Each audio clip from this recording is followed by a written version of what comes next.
Nathan Clement, paracycling.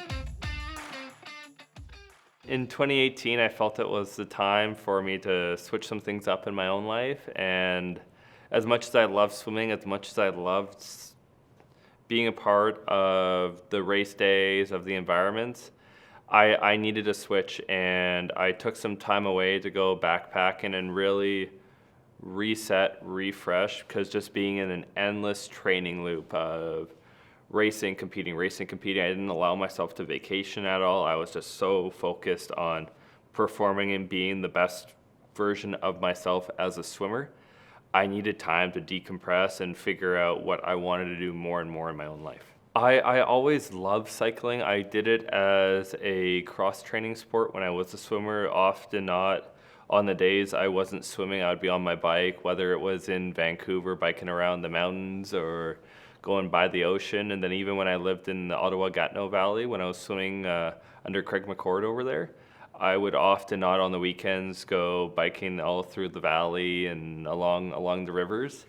And it's always been such an important part of my life. And as I was doing that backpacking trip, I just had that thought in my head of how cool would it be to see all these different countries, all these different cultures by bicycle. And as I came back to Vancouver, just wanting to get out, wanting to ride became more and more and more of an obsession in my own life.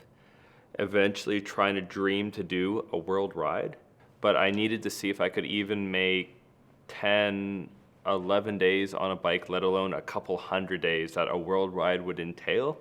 So my dad, my dog, and I went to the BC-Alberta border in a town called Fernie and biked from Fernie to West Vancouver.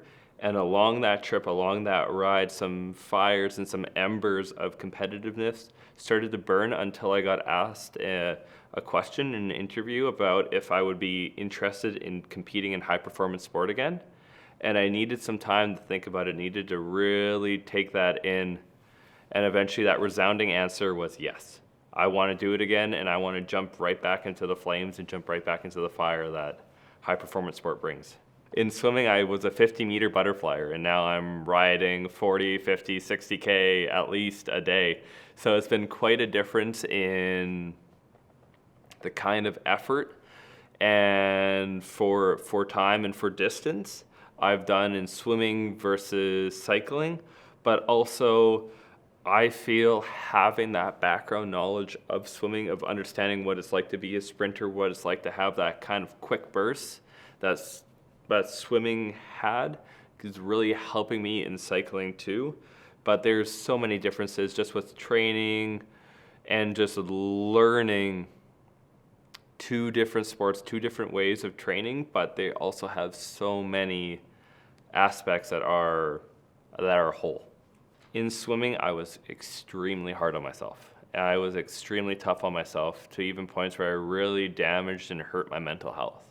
And now doing a sport like cycling, I've learned that if I'm beating up on myself hard and I don't take care of my mental health, it is going to be a long day on the bike, and it's going to be a long process of training, which can get extremely difficult. And just having and finding that self-love and that balance has been a difference in my life, and understanding the implications of when I push myself beyond my own mental health and the impacts that have. So it's really helped me grow as a more caring person to myself. I'm very grateful to have a coach like Phil Abbott, who is very good at understanding the athletes of what they need numbers-wise and helping them develop, understanding what they need to do, but also really making sure, because learning a trike for the first time is a very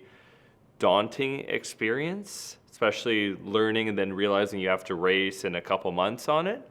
So having him there and kind of just putting me in a trial by fire situations really allowed me to get that confidence on the fly to really learn and grow and become the best version of myself. I had a great opportunity in the spring of 2022 and even bits of the summer 2022 where I was able to have an apprenticeship and do some freelance work with Accessible Media Inc.